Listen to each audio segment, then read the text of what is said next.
program. Nah, sejalan pertama rekaman sudah mulai. Nah, Assalamualaikum warahmatullahi wabarakatuh. Waalaikumsalam. Waalaikumsalam. Alhamdulillah fi hadzal lail nastati an najtami fi hadhil fursa. Alhamdulillah Alhamdulillah. mampu berkumpul kembali ya fi hadhil muhalaqah dalam pertemuan yakni fi talabil ilmi an qawaidil lughah al-arabiyyah, yaitu dalam talabul ilmi pada ilmu qawaid lughah al-arabiyyah fi al-mujallad asalis min kitab al-muyassar, pada jilid yang ketiga dari buku al-muyassar. Wasanatanawal al-an yakni fi aqsamil khobar, dan kita akan menggarap hari ini adalah pada macam-macam khobar. Nah, di sini sudah dilihat mungkin ya ada tabel atau apa namanya, semacam ya tabel ya. Nah, di sini aqsamul khobar, macam-macam khobar itu ada dua yang garis besarnya, yaitu adanya khobar mufrad dan adanya khobar goir mufrad. Maksud mufrad di sini kalimatnya tunggal atau katanya itu tunggal, sedangkan khobar goir mufrad itu dia bisa terdiri dari frase dan juga terdiri dari kalimat sempurna lainnya yang menjadi kabarnya atau yang menjadi predikatnya. Nah, sedangkan untuk yang tunggal, yang mufrad itu sendiri ada yang berupa jamid. Maksud jamid itu suatu isim atau suatu nomina yang dia tidak bisa dipecah-pecah lagi. Kalau kebalikannya mustaq. Nah, mustaq itu kebalikan dari jamid. Seperti apa kalimat hajarun, sebuah batu, atau baitun, sebuah rumah, atau misalkan kalimat yang lain al-kirtasu, kertas. Itu bisa dipecahkan menjadi kata kerja enggak? Tidak bisa. Kalimat jamid itu hanya satu kata saja, tidak bisa dipecah menjadi kalimah yang lain atau kata yang lain. Berbeda dengan mustaq. Mustaq itu bisa dipecah-pecah seperti kalimat kataba menjadi yaktubu. Kataba itu kata kerja lampau. Atau fi'il madi, kita mustaq atau kita pecah menjadi kata kerja sedang atau akan, yaitu fi'il mudhari menjadi yaktubu, itu mustaq. Dibikin menjadi kalimat pelaku atau isim fa'il. Jadi katibun, seorang penulis atau sekretaris. Atau alat tulis, jadi miktabun, atau tempat menulis, jadi maktabun. Atau yang ditulis, maktubun. Nah, itu maksudnya mustaq itu satu kata bisa dipecah-pecah menjadi bentuk yang lain. Tapi kalau jamid itu nggak bisa dipecah-pecah lagi, dan jamid itu nggak mempunyai kata kerja, maksudnya gitu ya. Kalau mustaq itu sudah pasti dia mempunyai kata kerja. Jamid itu hanya paling bisa juga dibikin tunggal, dibikin musanna, atau dibikin jamak saja. Tidak ada kata kerjanya. Kalau mustaq itu bisa dibikin berbagai variasi, istilahnya itu apa? Ada ilmu sorofnya atau ilmu mustaqnya itu yang disebut dengan ilmu sorof atau ilmu membuat kalimat menjadi kalimat baru. Itulah yang tugasnya dalam ilmu sorof, yaitu merancang tentang ilmu mustaq. Kalau ilmu jamid itu nggak ada, dia hanya butuh misalkan hajarun, sebuah batu, dua batu, hajaroni, hanya tambah alif nun, atau batu-batu jadi jamak saja, al-ahjar gitu ya. Nah, itu hanya polanya itu aja. Kalau yang jamid itu hanya bisa tunggal, hanya bisa musanna, dan hanya bisa jamak. Kalau mustaq itu dia variasinya bisa ke sana ke sini. Bisa ke kata kerja, bisa ke kata yang dikerjakan, bisa kata pelaku, itu mustaq. Kalau jamid nggak bisa. Jadi inti dari mufrad itu, misalkan kita kasih, ini kan masih kita berbicara mengenai macam-macam khobar ya. Jadi khobarnya itu dari jamid, khobarnya itu dari mustaq gitu. Nah, sambil berjalan kita kasih dulu contoh yang jamid. Misalkan seperti ini.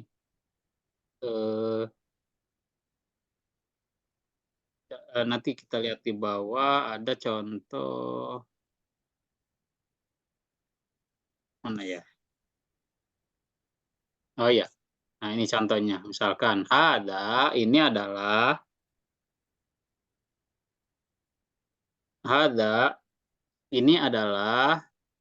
misalkan jangan dulu hajarun ya. Hada syajarun.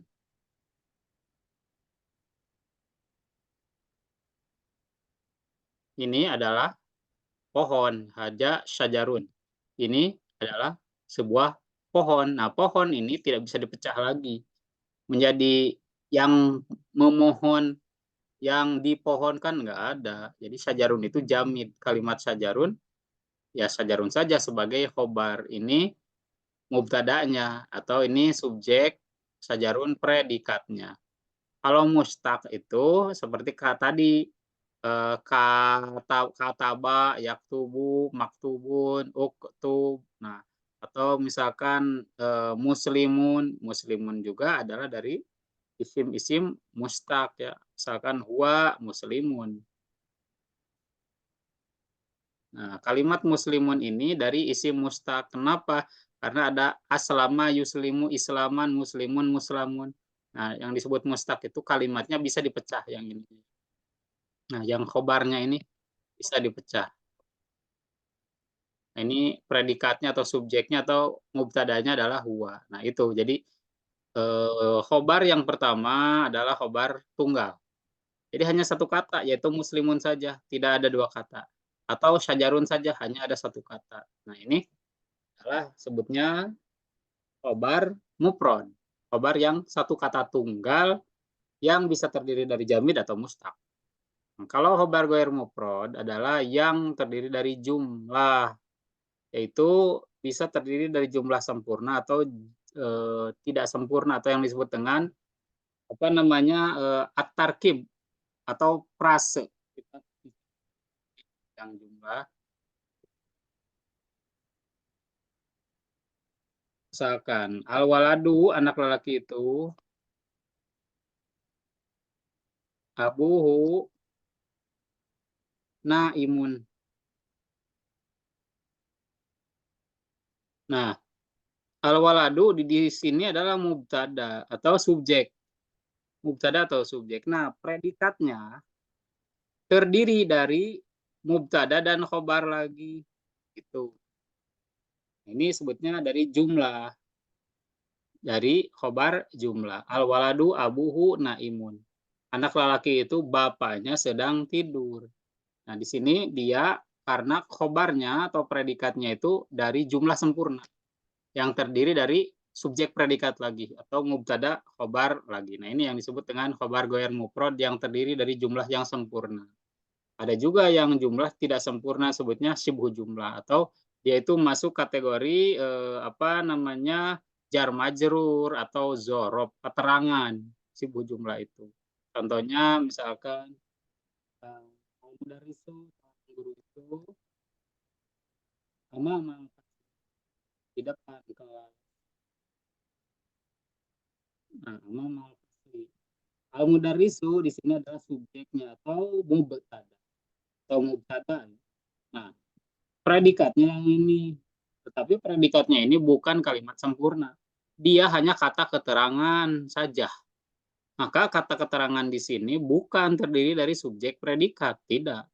Tapi dia hanya ada kata keterangan. Maka yang seperti ini, yang ada kata keterangan baik dengan huruf jar, misalkan fil masjidi, baik amama fasli. Kata-kata seperti itu sebutnya syibhu jumlah.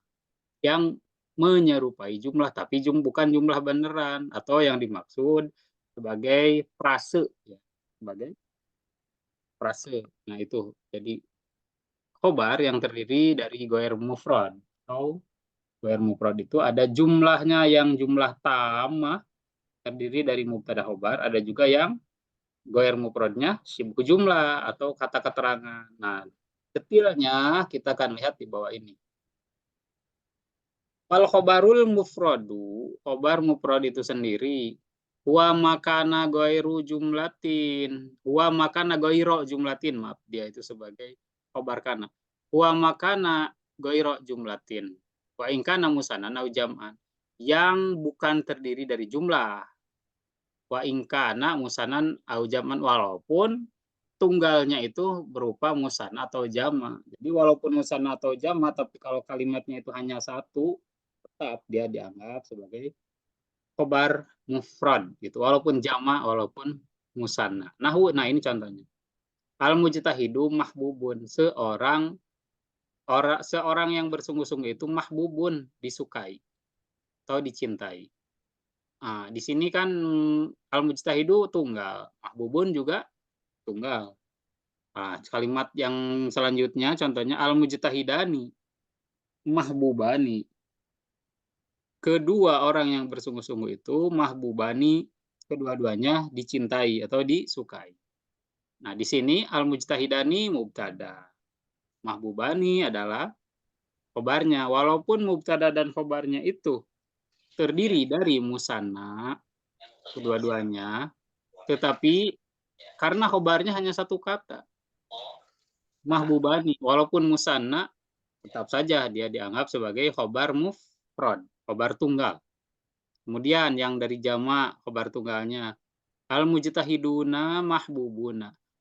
Para orang-orang yang bersungguh-sungguh itu mereka disukai. Nah, mahbubuna walaupun jama mudzakkar salim sebagai khobarnya, tapi khobarnya tetap satu kata. Itu masih kita masukkan kategori khobar mufrad atau khobar yang tunggal. Fal mufradul jamidu, nah kan khobar itu mufrad itu ada jamid, ada mustaq. Fal mufradul jamidu, sedangkan mufrad yang jamid huwa adalah malaisa fihi makna wasfi, yang tidak memiliki makna sifat, wa huwa la yatadammanu domiron ya'udu ilal mubtada, dan juga tidak memiliki domir yang kembali kepada mubtadanya. Seperti hadza hajarun. Nah, ini contohnya. Ini adalah sebuah batu. Kalimat ini hadza adalah mubtadanya. Hajarun adalah predikatnya atau khobarnya. Nah, kita berbicara mengenai khobar mufrad jamid. Kata hajarun tidak mempunyai kata kerja lagi dan tidak bisa menjadi sifat, ya. Tidak bisa menjadi sifat. Makanya di sini laisa fihi makna wasfi. Nah, ini tidak bisa mensifati. Tidak bisa mensifati. Misalkan al usmanu al hajaru. Usman yang batu itu kan tidak bisa. Makanya ini tidak bisa dibikin sebuah sifat gitu. Nah, kalimat-kalimat jamid seperti ini adalah dia masuk kepada kategori khobar mufrad. Seperti hada atau hadhihi syajaratun. Ini adalah sebuah pohon gitu ya. Atau hada baitun. Ini adalah sebuah rumah.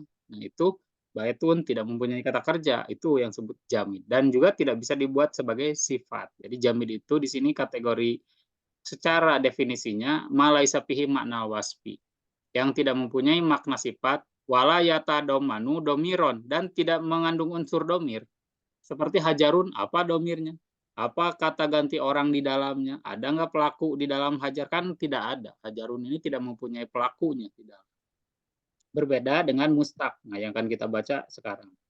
Wal mufrad al mustaq, sedangkan kalimat mufrad yang mustaq atau kalimat pecahan, huwa ma fihi wa maknal wasf, ma fihi maknal wasfi, yang mempunyai makna sifat atau bisa mensifati. Wa huwa yatahammal wa huwa yatahammalu dhamiran ya'udu ilal mubtada'i, dan dia mengandung dhamir yang kembali kepada mubtada. Seperti atilmidu mujtahidun. Seorang murid itu dia bersungguh-sungguh. Nah, di sini kalimat mujtahidunnya ini. Mujtahidun bisa dijadikan sifat. Kan kalau kita jadikan sifat at-tilmidul mujtahidu, seorang murid yang bersungguh-sungguh itu kan bisa kan. Tetapi kalau hajarun at-tilmidul hajaru, tidak bisa. Hajarun jadi sifat. Jadi diartikannya seorang siswa yang batu itu kan tidak bisa secara real, ya, hanya bisa secara majazi saja, tapi kita tidak bicara itu. Sekarang kita berbicaranya kaidah gitu kan, berarti harus hal-hal yang logis di dalam bahasanya. Atilmidu mujtahidun. Nah, mujtahidun selain itu dia mengandung unsur domir.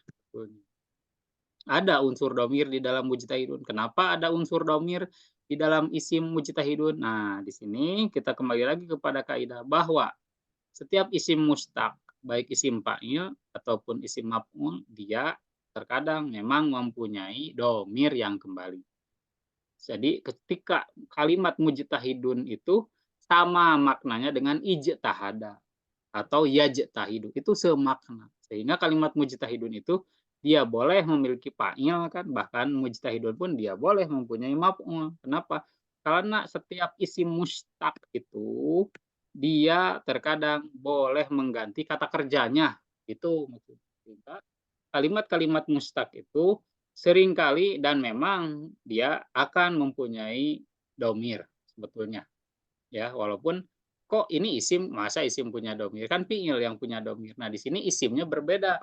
Isimnya isim mustaq. Isim mustaq itu adalah isim yang setara, semakna dengan kata kerja. Berbeda dengan tadi isim jamid. Kalau isim jamid ya nggak ada pelaku. Tapi kalau isim mustaq yang seperti ini, mujtahidun, orang yang bersungguh-sungguh. Kan diterjemahkannya juga ada orang. Nah, itu orangnya orang yang mana? Domirnya huwa. Atilmidu, murid itu, mujtahidun. Dia adalah orang. Ada orang yang bersungguh-sungguh. Kalimat mujtahidun di sisi lain, dia adalah sifat dan boleh dijadikan sifat. Di sisi lain, dia mempunyai domir. Kenapa dia mempunyai domir? Karena setara maknanya dengan kata kerja. Itulah yang disebut isim mustaq. Kelebihan isim mustaq itu ya. Dia pengganti kata kerja di sisi lain bisa dijadikan sifat. Kalau yang lain jamid nggak bisa jadi sifat dan nggak bisa mengganti kata kerja. Nah, itu yang disebut khobar mufrad dari jenis mustaq. Kemudian wa mata tahmilul khobaro domiron lil mubtada'i lazimat mutobaqatuhu ifrodan watas niatan wajam'an watadkiron wata'nisan. Dan ketika, nah di mata di sini bukan pertanyaan ya, mata di sini bermakna idza.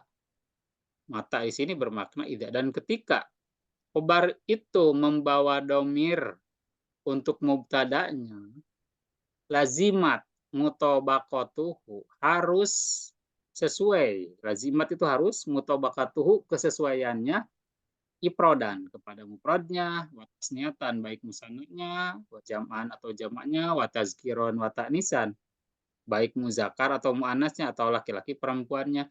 Maksudnya begini, kalau menggunakan isim mustaq, khobarnya itu, kita lihat dulu contoh-contohnya.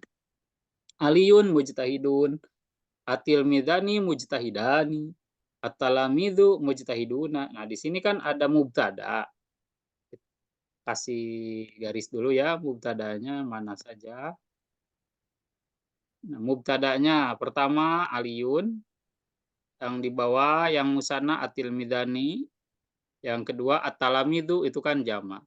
Kalau yang perempuan, di sini contohnya Fatimah satu orang, atilmizatani dua orang siswi, atilmizatu para siswi. Kita cari sekarang khobarnya atau predikatnya. Karena aliyun di sini laki-laki, nah maka isim sifatnya atau khobarnya yang berupa isim sifatin isim mustaq harus laki-laki dan juga harus tunggal. Kenapa? Karena mujtahidun di sini mengandung domir siapa? Dua.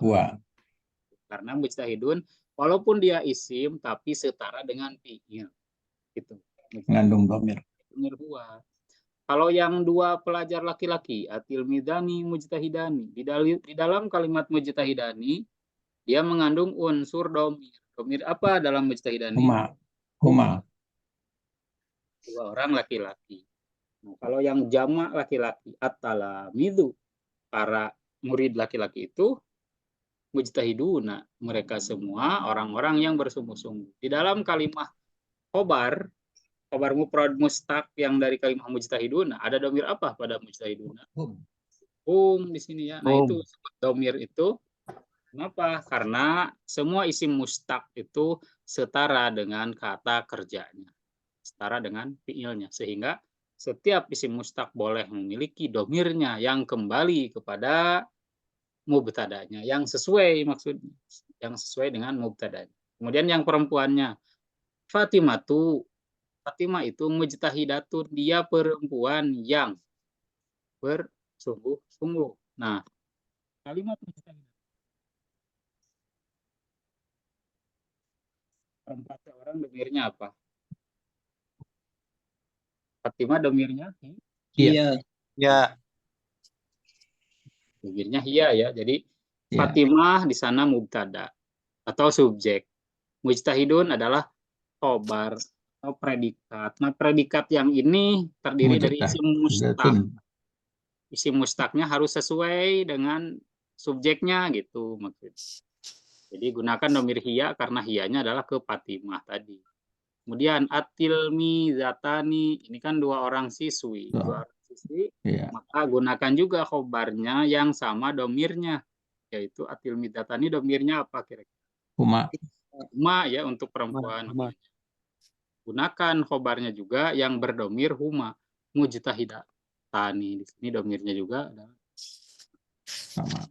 nah, kemudian yang perempuan, nah, isi mustaq khobarnya mujtahidatun. Atilmidatu, para siswi itu. Mujtahidatun, mereka orang-orang yang bersungguh-sungguh. Atilmidatu itu domirnya apa kira-kira? Hunna. Hunna, maka mujtahidatun pun itu harus yang sama domirnya. Hunna ya.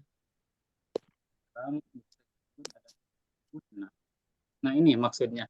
Kok kenapa isim mustaq mempunyai domir? Karena isim mustaq itu adalah yang sama derajatnya dengan kata kerjanya. Fa'ilam yatadomman domiron ya'udu ilal mubtada'i. Nah ini pada keterangan di bawahnya. Dan jika tidak mengandung domir yang kembali kepada mubtada, fayajuzu ayyutobiqohu, dibacanya di fathah ya. Ayyutobiqohu kan ada an. Jadi fayajuzu ayyutobiqohu, maka boleh untuk sesuai. Kemudian di bawahnya lagi di sini wayajuzu alla yutobiqohu, dan boleh juga untuk tidak sesuai kalau berupa jamid itu ya. Jadi kalau yang berupa jamid itu ternyata ini boleh sesuai, boleh tidak sesuai. Kalau yang harus sesuai, wajib sesuai itu adalah mustaq, khobarnya mustaq. Kita lihat contohnya yang boleh itu kayak gimana. Asyamsu wal komaru. Nah, ya, ini yang sama asyamsu wal komaru. Ada dua kan di situ entitasnya, yaitu bulan dan matahari. Matahari dan bulan. Nah, ini yang digunakan musana juga. Ayatani. Nah, khobarnya di depan adalah ayatani ini. Dia khobarnya. Khobarnya yang ini. Ayatani. Nah, itu sesuai apa namanya mutobikohnya dari segi musana. Kan asyamsu wal komaru itu kan dua. Ayatani dua tanda. Itu boleh yang seperti ini. Ataupun tidak sesuai, tidak masalah kalau ayatun ini adalah apa namanya jamid. Ayatun di sini jamid ya, karena dia tidak mempunyai domir gitu maksudnya. Nah, kemudian yang boleh tidak sesuai adalah wayajuzu alla yutobiko, dan boleh tidak sesuai. Contoh, annasu, orang-orang itu atau manusia itu, kismani, terbagi kepada dua golongan. Nah, di sini annasu dan kismani. Ini annasu mubtada. Kismani ya di dua. Annasu itu mubtadanya dia berupa jama, mufrad atau musanna? Mufrad. Annasu itu jama, kalimat jama. Dia itu Annasu. kalimatul jam'i atau ismul jam'i. Isim Iya. annasu itu. Apa mufradnya? Insanun juga hampir sama ya, dia jama juga ismul jam'i. Annasu itu adalah diterjemahkannya orang-orang atau manusia-manusia gitu kan. Annasu ini ismul jam'i. Kan harusnya jama. Harusnya kalau mau sesuai annasu aqsamun. Orang-orang itu ada macam-macam kan harusnya gitu. Tetapi tidak. karena dia akan fokusnya ke depan gitu, ke sini. Kismani, nah, dia tidak sesuai. Karena apa? Karena kismun di sini dia tidak dianggap tidak mempunyai domir. Yang kismun di sini ya. Jadi tidak sesuai pun tidak masalah. Karena kita menganggap bahwa untuk kismani di sini adalah bukan domir yang kembali ke sini gitu, ke mubtada. Nah, ke mubtada. Tidak bermaksud mengembalikan domir ke sini, maka boleh berbeda. Kalau dia mau mengembalikan domirnya justru ke depan. Kismani, dua jenis apa saja? Alimun, wa muta'alimun. Alimun yang tahu, wa muta'alimun dan yang belajar. Gitu. Di sini boleh tidak sama dari segi mufrad, musanna, jamaknya gitu ya. Jadi itu ya, ternyata khobar itu aturannya cukup banyak. Yang pertama harus terdiri dari mufrad yang terdiri dari mustaq dan jamid. Nah, kalau yang mustaq itu wajib sesuai baik dari mufrad, musanna, jama atau mudzakkar, muannas.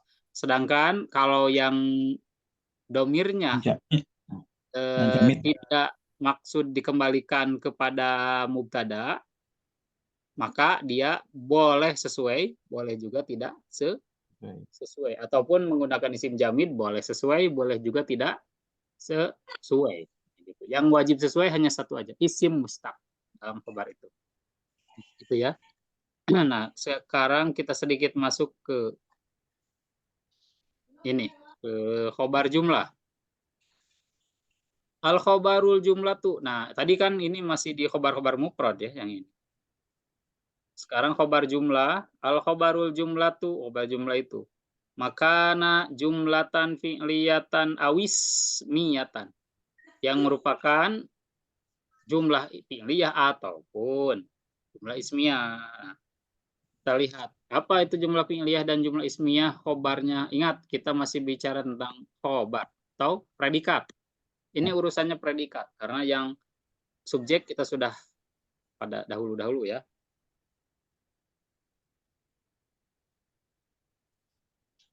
Nah, ini yang khobar jumlah. Contoh di bawah ini. Allahu yastahzi'u bihim. Mana di sana kira-kira mubtadanya? Jumlah fi'liyah yastahzi'u. Nah, ini Allahu mubtadanya, khobarnya adalah yastahzi'u bihim. Nah, yastahzi'u bihim, dia kata kerja atau kata benda? Ini jumlah fi'liyah, jumlah ismiyah. Jumlah fi'liyah. Jumlah fi'liyah ya, karena diawali dulu dengan kata kerja pada khobarnya itu. Yastahzi'u. Allah telah memperolok bihim terhadap mereka. Nah, ini yastahzi'u adalah fi'il dan fa'ilnya.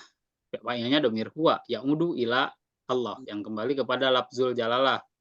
Bihim, nah ini adalah jar majrur yang berupa maf'ul bih ghair sharih. Yastahzi'u bi. Nah, bi di sini adalah huruf jar. Ketika ada huruf jar pada suatu maf'ul maka disebutnya maf'ul ghair sharih. Maf'ul yang tidak langsung, karena dia bubuhi dulu huruf jar bi. Yastahzi'u bihim. Atau bisa kita menganggap kalau sekiranya yastahzi'u ini adalah kalimat atau kata yang muta'adi atau kata kerja transitif, maka bi di sana bisa dianggap sebagai huruf zaidah, bisa saja. Yastahzi'uhum. Kalau sekiranya yastahzi'u itu adalah kalimat transitif atau muta'adi. Tapi kalau dianggap yastahzi'u itu kalimat intransitif atau lazim, berarti bi di situ adalah ghair sharih bihnya. Tetapi secara makna yastahzi'u itu memang biasanya kalimat muta'addi ya, atau kalimat yang memerlukan maf'ul bih. Sehingga him di sana maf'ul bih langsung ba-nya itu bisa saja dia sebagai ba zaidah, yang mana ba zaidah itu dalam Al-Qur'an dan lit taukid. bukan tidak ada makna, tapi ba zaidah itu litaukid. Allahu yastahzi'u bihim. Allah sungguh itu memperolok mereka. Nah, di sini yang menjadi urusannya yastahzi'u bihim terdiri dari fi'il, fa'il dan maf'ulnya itu. Ketika ada kalimat yang khobarnya demikian, ada dari fi'il, fa'il, maf'ul, sebutnya khobar jumlah fi'li ya. Gitu. Contoh yang lain, Allahu atau wallahu yahkumu ma yuridu, dan Allah menetapkan atau menghakimi apa yang Dia kehendaki. Allahu adalah mubtada'nya, subjek. Yahkumu ma yurid. Nah, ini predikat atau khobar yang terdiri dari kata kerja dan objeknya, ya, kata kerja dan objeknya. Mana kira-kira di sana fi'il, fa'il dan maf'ulnya? Yahkumu fi'il mudhari ma sebagai maf'ul bihi. Nah, yahkumu adalah fi'il mudhari, domirnya domir mustatir ya'udu ila lafzil jalalah. Ma yuridu, ma di sana adalah ma masdariyah. Ma mausul al masdariyah. Nah, ma mausul al masdariyah di sini menjadi maf'ul bih dari yahkumu. Yahkumu ma yuridu, apa yang dia inginkan. Apa yang dia inginkan itu menjadi objek. Nah, di sini fi'il, fa'il dan objeknya jadi apa? Fi mahallina raf'in. Nah, fi mahalli raf'in khobar lil mubtada adalah khobar dari atau predikat dari subjeknya, yaitu lafzul jalalah itu. Wallahu yahkumu ma yurid. Nah, itu yang khobar jumlah dari fi'liyah atau dari kata kerja. Ada juga jumlah itu jumlah fi'li ismiyah ya, selain fi'liyah, yaitu contohnya aliyun abuhu goniyun. Ali bapaknya kaya. Nah, di sini mana mubtada, mana khobarnya? Mubtada abuku, mubtada kedua, goniyun khabar. Betul. Aliyun mubtada pertama. Sedangkan abuhu maridun, abuhu mubtada kedua. Goniyun adalah khobar dari mubtada yang kedua. Jika kita jumlahkan wal jumlatu minal mubtada wal khobar fi mahali rof'in, khobar li lafzi ali adalah khobar bagi lafaz ali. Jadi Ali bapaknya kaya. Di sini bukan alinya yang kaya gitu, tapi bapaknya yang kaya. Ali itu bapaknya kaya. Nah, disinilah yang disebut dengan khobar jumlah ismiyah, yang mana bahwa khobar itu terdiri dari mubtada khobar juga gitu ya. Itu begini yang disebut dengan jumlah ismiyah. Contoh yang lain, al mu'minu khalquhu hasanun. Seorang mukmin itu akhlaknya baik.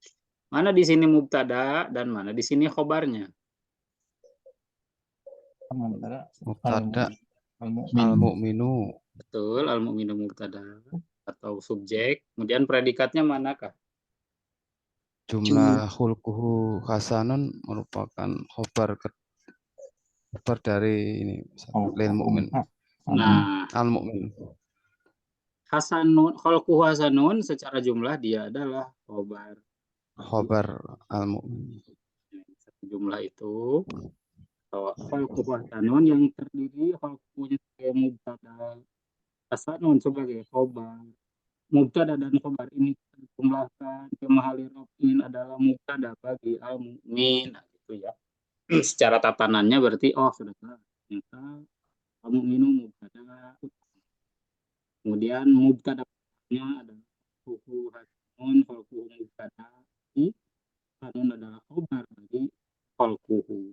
Kita jumlahkan khalquhu hasanun wal jumlatu mina mubtada wal khobar fi mahali rof'in khobarun lil mubtada al awal bagi mubtada yang itu khobar jumlah ismiyah dan fi'liyah.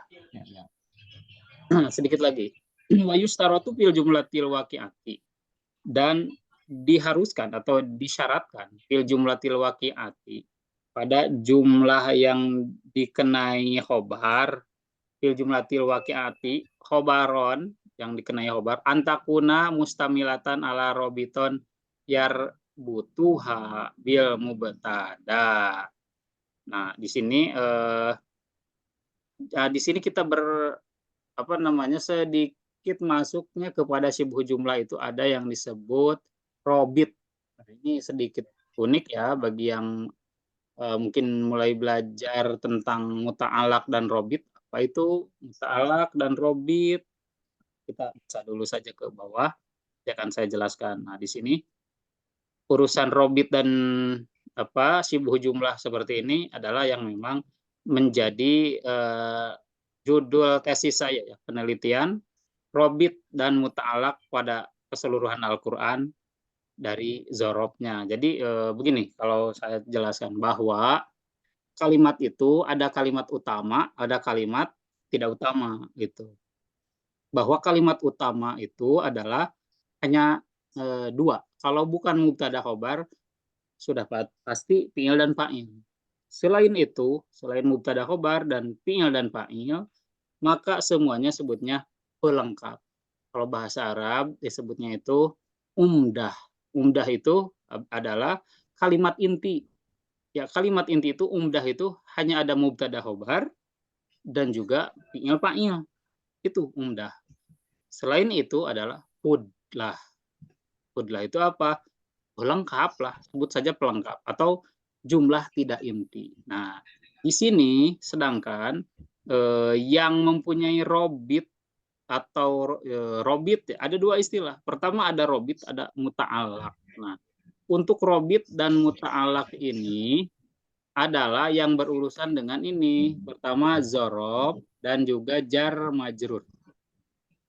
Nah, zorob dan jar majrur. Yang kebetulan memang lagi saya teliti ini pada tesis saya mengenai robitnya zorob dan jar majrur pada keseluruhan ayat di Al-Qur'an. Jadi menelitinya pada seluruh ayat tentang robit, zorob dan jar majrur. Secara sederhananya begini, tidak akan masuk dulu materi ini ke dalam penjelasan secara mendasar ke sini. Saya akan kasih dulu gambaran dulu mengenai muta'alaq dan robit. Contoh begini ya. Mudah-mudahan tidak bingung pendahuluannya begini. Apa itu robit dan muta'alaq? Pertama saya akan tulis robit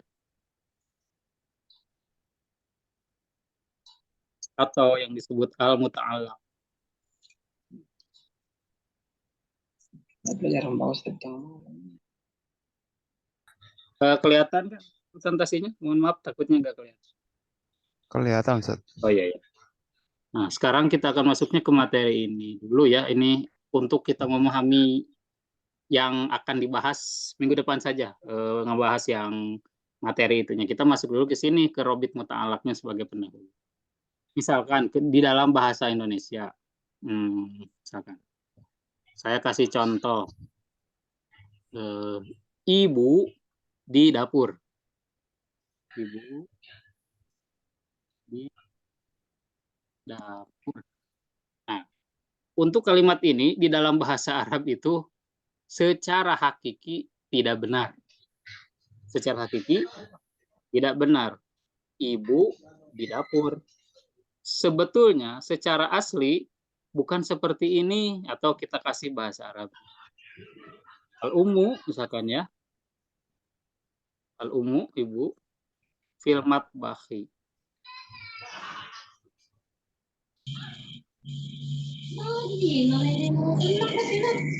Ibu ada di dapur. Di dapur. Ibu di dapur. Apakah seperti ini secara asli di dalam bahasa Arab logikanya ataupun di dalam bahasa kita? Ternyata bukan.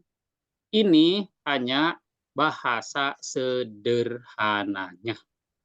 Bahwa ibu di dapur itu ada kata yang hilang. Itu juga al-ummu fil matbahi itu ada kata yang hilang. Lalu seharusnya seperti apa? Nah, di dalam bahasa Arab, kemudian kita persederhanakan kembali ke dalam bahasa Indonesia, jadinya ibu berada di dapur. Nah, ibu berada itu baru kalimat yang sempurna. Di dapur itu hanya keterangan. Sehingga Berada di itu kan maksudnya apa namanya kata kerja ya. Nah, kalau Ya. kita masukkan ke dalam bahasa Arab, jadinya begini. Ibu, takunu. Nah, takunu fil mat bah. Pahit. Bah. Nah, sehingga ketika ada jar majrur di sini masuk kepada kaidah untuk setiap kalimat takunu itu wujubu hazbihi, wajib dibuangnya karena memang sudah golib, sudah biasa. Sehingga tidaklah seseorang di Arab itu mengucapkan al-ummu takunu fil matbah, tapi langsung saja al-ummu fil matbah. Asalnya al-ummu takunu fil matbahi secara logisnya, secara logikanya. Hanya secara penggunaan di lapangan memang tidak digunakan lagi karena sudah golib, sudah biasa. Tetapi secara struktur bahasa ini tetap harus diadakan. Apalagi secara analisis bahasa ini tetap wajib diadakan al-ummu takunu. Inilah yang pertama, al-ummu dan takunu sebutnya kalimat inti. Umdah. Kalimat inti. Al-ummu takunu di sini terdiri dari mubtada dan khobarnya dari kata kerja bukan kata kerja. Kata kerja. Ya kan khobar jumlah fi'liyah. Sedangkan fil matbahi di sini Jar majrur. yaitu jar majrur tidak pernah menempati posisi sebagai khobar sampai kapanpun secara asli. Tidak boleh. Karena kenapa? Dia tidak pernah memasuki kaidah umdah. Dia hanya sebagai fudlah. Fudlah itu pelengkap. Sehingga kalaupun al-ummu fil matbahi tidak boleh secara asli fil matbahi itu menjadi khobar. Tak pernah boleh. Gitu. Hanya dia itu jar majrur ataupun misalkan zorob ya, misalkan kita kasih yang zorob al-ummu yang aslinya dulu takunu amama matbahi amamal hammam di depan jamban. Nah, ini kan zorob ya. Zorob juga sama, tidak boleh sama sekali menempati posisi khobar, tidak boleh. Kenapa? Karena khobarnya ada, tapi tidak disebutkan. Sehingga inilah yang disebut setiap zorob dia mempunyai robit atau muta'alaq. Setiap jar majrur dia mempunyai robit atau muta'alaq itu atau robit itu yang disebut dengan kebergantungan kalimat pelengkap kepada kalimat induk. Itu. Mudah-mudahan paham ya. Jadi setiap jar majrur itu dia tidak boleh menempati posisi khobar secara langsung. Begitu juga zorob tidak boleh menempati posisi khobar secara langsung. Tetapi setiap jar majrur, setiap zorob wajib mempunyai robit, wajib mempunyai muta'alaq, wajib mempunyai tempat bergantung, yaitu aturannya pertama kepada fi'il, paling utama pada fi'il. Yang kedua atau yang semakna dengan fi'il. Apa yang semakna dengan fi'il? Isim mustaq atau sifat musyabbahah, isim mustaq, isim tafdil. Nah, itu yang disebut semakna dengan fi'il atau bisa mengganti fi'il, tapi utamakan dulu fi'il. Sehingga bisa juga kalimat ini disebutnya contohnya begini. Al-ummu kainatun. Ibu berada, kainatun. Al-ummu kainatun fil matbah. Fil matbah. Nah, al-ummu mubtada, kainatun khobar. Fil matbahi adalah jar majrur. Wal jumlatu minal jarri wal majrur, sedangkan jar dan majrur muta'allaqoni, kedua-duanya harus muta'allaq, bergantung berkaitan erat, yaitu dengan khobar yang sebelumnya al-mahzub yang dibu. Begitu. Nah, begitu juga yang dzorob ini al-umu, misalkan kainatun, ibu berada, amamal hamami, amamal hamami. Nah, ibu kainatun berada di depan jamban. Amamal hamam tidak pernah menjadi khobar. Khobarnya kainatun justru yang dibuang tidak ada. Sehingga amamal hamami adalah zorob. Yang mana zorob dan mudhof ilaihnya muta'allaqoni atau robitotun. Dia itu terikat dengan khobar mahzub takdiruhu kainatun. Adalah khobar mahzub yang perkiraannya atau nilainya itu kainatun yang dibuang. Itu yang disebut dengan robit atau muta'allaq. Nah, ini pembukaan kita mengenai muta'allaq, yang mana insya Allah untuk muta'allaq kita akan sambung minggu depan ya. Jadi bahwa jar majrur ataupun dzorob tidak pernah menjadi khobar. Nah, kenapa di dalam pelajaran-pelajaran pesantren wal jumlatu minal jarri wal majrur fi mahalli rob'in khobar. Nah, itu diperbolehkan untuk apa? Hanya untuk lil ibtida, untuk pemula, hanya mengenal saja. Kenapa? Karena kalau langsung ke sini kasihan nantinya jadi puyeng anak-anaknya. Makanya menurut para ulama jangan dulu diberikan pengajaran masalah muta'allaq di awal-awal mubtadiin gitu. Sehingga ketika mereka sudah paham terlebih dahulu, sudah tingkat-tingkatnya sedikit lebih paham mengenai mubtada khobar, baru masuk ke dalam muta'allaq. Nah, jadi gitu ya secara aslinya, bahwa jar majrur itu cara menganalisisnya tidak pernah menjadi khobar secara langsung, ataupun tidak pernah menjadi mubtada sekalipun, tidak pernah. Karena jar majrur itu biasanya dia berdiri sendiri sebagai fudlah, tidak pernah menjadi umdah. Sekali lagi, tidak pernah menjadi umdah, hanya butuh muta'allaq kepada umdahnya. Begitu, mudah-mudahan apa yang saya jelaskan setidaknya memberikan gambaran. Insya Allah untuk lanjutannya kita sambung di minggu mendatang. Nah, syukran kasiran li ihtimamikum. Terima kasih atas perhatiannya. Mohon maaf atas insya Allah kita sambung di minggu mendatang yang sama. Ilal liqa fil usbu'il qadim. Wassalamualaikum warahmatullahi wabarakatuh. Waalaikumsalam. Waalaikumsalam warahmatullahi wabarakatuh.